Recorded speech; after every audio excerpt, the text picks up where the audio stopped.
Engage for Success Radio, raising the profile of employee engagement and shining a light on good practice for people who believe there's a better way to work.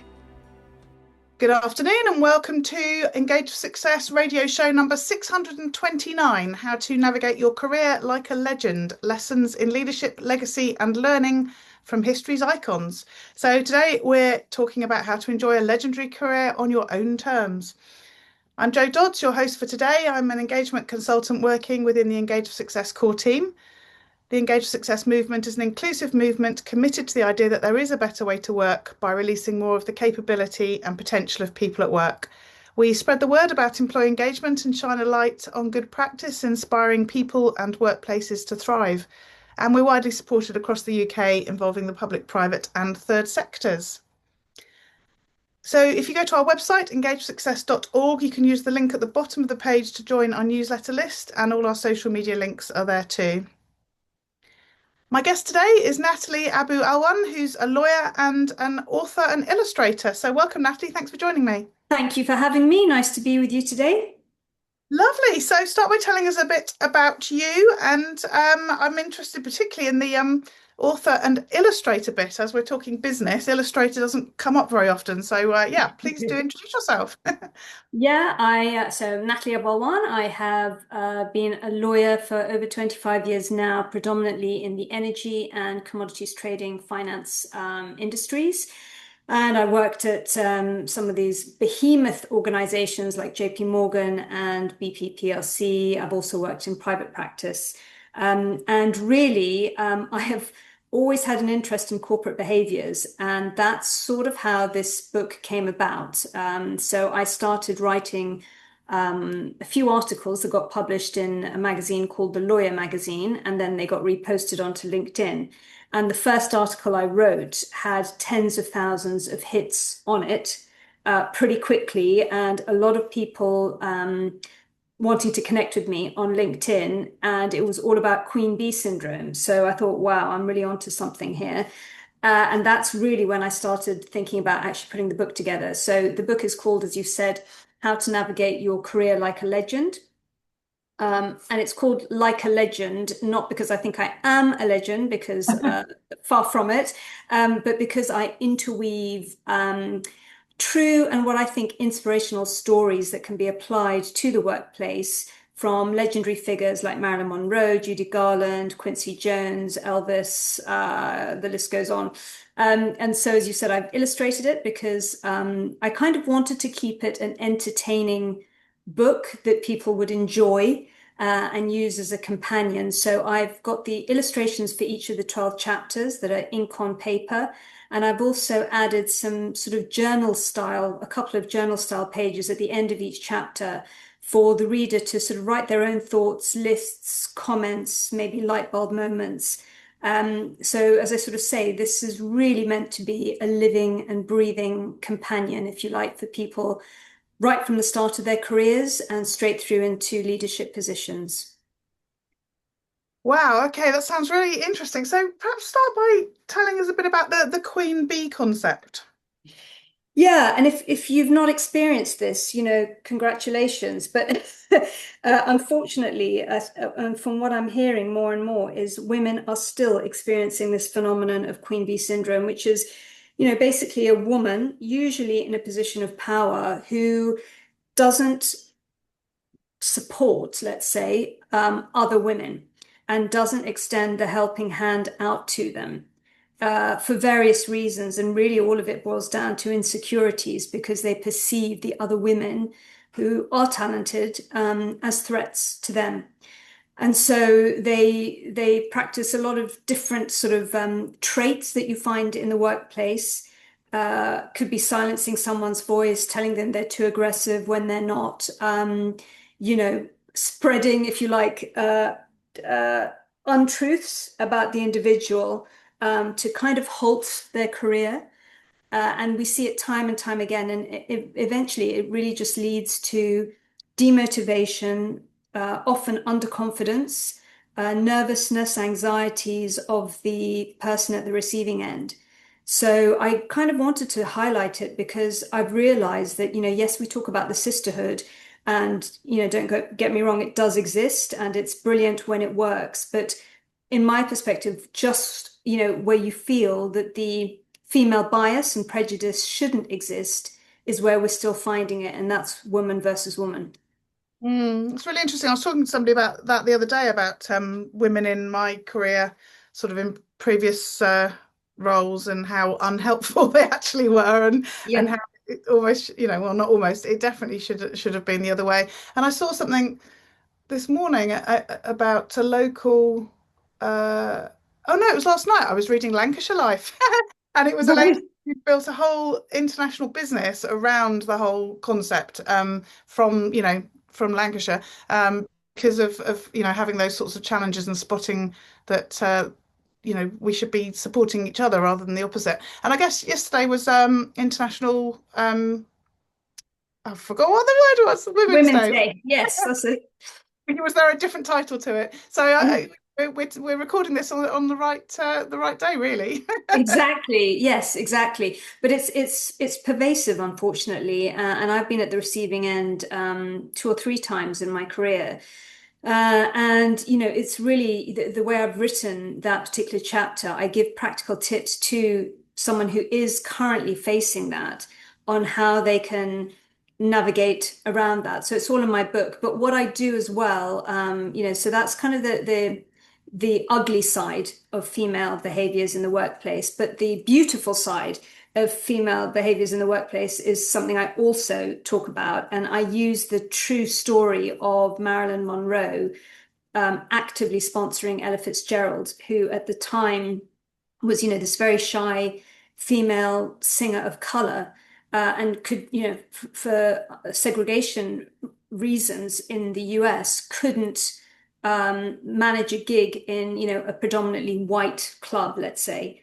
And Marilyn Monroe really helped her out and got her, singing for a few weeks, I think it was, at a club called the Macambo Club in Los Angeles. This was 1955, so segregation was still rife. And basically, Ella Fitzgerald said, because Marilyn Monroe convinced the owner of the club that they should book me, that I was a talent, and that if he did book Ella Fitzgerald, Marilyn Monroe would sit front row every night in the club to kind of encourage the press to come along, start listening, and start realizing how talented Ella Fitzgerald was. She said because of all of that, she never had to play a small jazz club again. Mm. And that was really when Marilyn Monroe just didn't really need to help anyone. She was doing incredibly well, very well known. Her star was absolutely rising and shining very bright. But I think she actively spotted the talent in Ella Fitzgerald and sponsored her, and in every sense of the corporate sense of, sponsoring someone, i.e., talking well of them when they're not in the room. Yeah, that's so interesting. And so, where you said you wrote the article and had lots of sort of traction, and that's where the book came from. How did you decide, or why did you decide to share these stories, and how did you find them? Mainly, Joe, because I'm a bit of a nerd when it comes to, old Hollywood, music, movies. I've always loved it. I've always been so inspired, and I've enjoyed that period in history generally. And I just thought, right, there are a lot of career books out there that I'm going to be honest, I don't finish. I read the first few chapters and then I kind of, they sort of sit back on the bookshelf or I give them to somebody else. And I wanted this to be something that's concise, something that it's only 120 or so pages. So it's thin enough, light enough for somebody to chuck in their bag, to read on the tube or the train on their commute. If they're traveling, they just put it in their hand luggage. If they, bored or anxious about reading about the news, and don't want to read about their work stuff. So it's kind of it's broken up into, as I said, 12 chapters, and they're short and sharp, but they do add a lot of practical tips in there. And I Mm. just wanted it to be something that people can, a lot of people have said they literally sat down to read a couple of chapters and read the entire thing in one sitting. Uh-huh. And other people have said they've kind of dipped in and out of it and found the chapter that resonates it specifically with them, let's say for that week, or with that team that they're dealing with, or with that project that they're working on at the moment. So I'm hoping there's something in there for everyone, really. Yes, yeah. So you talk about 12 chapters. Tell us what some of those chapters are, or some of the themes that are in there. So obviously I've just said I covered, queen bee, but then the positive opposite of that, I talk about networking, not just from an individual perspective, but also how organizations and leaders can do their part to make sure that particularly minority groups are given a level playing field when it comes to networking, which doesn't come naturally to a lot of minorities, frankly. And I used to co-chair BP's Ethnic Minorities Network across its UK sites, and that's where I really learned about a lot of the challenges that minority groups face on a daily basis in the workplace. So it touches on that. It talks about also how do you deal with other people's insecurities in the workplace. We all have them. And also how do you best deal with your own so that you thrive and you don't let those insecurities become an issue, not just for you, but for the people around you, and how that can, if left unchecked, really have a negative impact on your career. I talk about injecting Technicolor back into your daily life. I've seen time and again, I've mentored a lot of people from, different backgrounds, different genders, and I see time and again talented and hardworking people who are just ground down by various versions of toxic environments, whether that's bullies in the workplace or, other people trying to stamp out your voice, and push themselves up while pushing others down. That those types of very typical behaviors that you see across the board. So it's how do you not let those things impact you? And I describe it as draining the gray, and injecting the Technicolor back into your life. Yeah, that sounds really interesting. So when we talk about, like we said, women sort of not supporting other women in the workplace, why do you think that is? Where does that come from? I think there's a type of woman, and again, it boils down to deep insecurities. Basically, I think I'm no psychologist, but it's very clear. Um, and so they have their own insecurities. It could be imposter syndrome. It could be, they're facing other challenges in their life that they've not dealt with, and so they bring all of that baggage into the workplace and kind of project it onto others.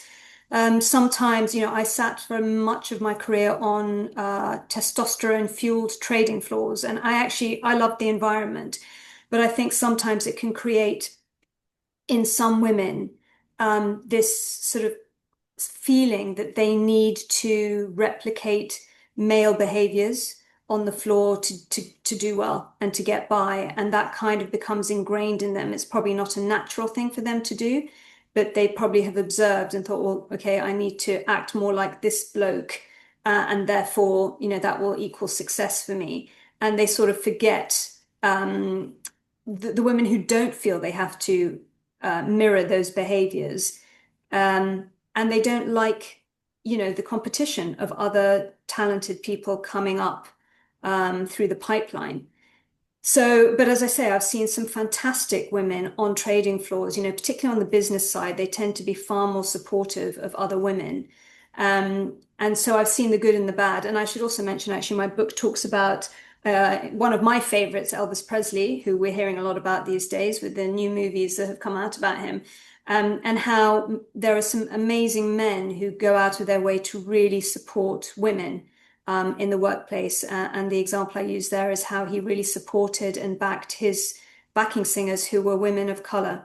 And he did various things in his career to do that, but I include just one of the stories about how he managed to do that too. So, yeah, sorry, I've gone slightly off-piste of your question about women, but I'll get Elvis into any discussion at any given opportunity. I didn't know that. It's really interesting to hear. What are some of the other examples that you've got in the book about the legends and how they've been supportive? Well, some of them are how they've been supportive. Some are how they've dealt with their own struggles, which was Judy Garland, and I use the example of The Wizard of Oz, and how really that set her up on, unfortunately having to rely on drugs for a lot of her life because they gave her what we now know is effectively speed to get her through the grueling Wizard of Oz recording and filming. But as far as using it in a positive way, I talk about Quincy Jones and the recording of We Are the World with many, many sort of top performers of the time, including Diana Ross, Bob Dylan, Stevie Wonder, and how really he supported that recording by basically telling people, check your ego at the door were the words he used. In other words, I'm not having any diva-esque behavior in this recording studio because we've got a set amount of time with all of you in here to make this recording. And, you basically need to act as a team and let's get this thing done. Which was very powerful. So it worked. It's using stories like that where you see on a global scale the success of teamwork and how you can actually apply that to your own, day-to-day career. Yes, yeah. So if we were to be saying to the people listening who should read this book, who would that be? Well, it's funny. I was talking at an event for International Women's Day on Friday at a wealth managers called Evelyn Partners in the city. And there were quite a few people who were buying them for their teenagers, who were just about to start university, some who were just about to graduate, and some who'd got graduate jobs. So we're talking sort of teenagers straight through to I've had leaders in some of the big organizations I just mentioned that I worked at buying them for themselves and their own teams. So I think really, and I'm hoping it goes across the board because what I do is I look at the situation from an individual perspective, but I also look at it from the leadership perspective and how it's the two sides to the coin, isn't it? So how, as if you're at the top of the tree, how you can be more observant and stamp out bad behaviors in your teams, for example, or as I mentioned, how you can help people who find it more challenging to network. It's not natural for them. So how can you actually help them? So it's really, yeah, across the board, all genders, all industries. I mean, I'm a lawyer, but I've worked most of my career in industry. So I come with much more of a commercial lens on law. So it's really, as I said at the beginning, hopefully there's something in there for everyone. Mm-hmm. And there is obviously a lot of focus on women in the workplace currently, and then there's a sort of a discussion I've been having with some friends really is about how we support the sort of young men in this world where we're trying to support, women or, as you say, sort of communities that have got more of a struggle, I suppose. But we're almost creating a community of young men who also don't really know where they fit as the world is Yeah. changing. Have you got any thoughts on that?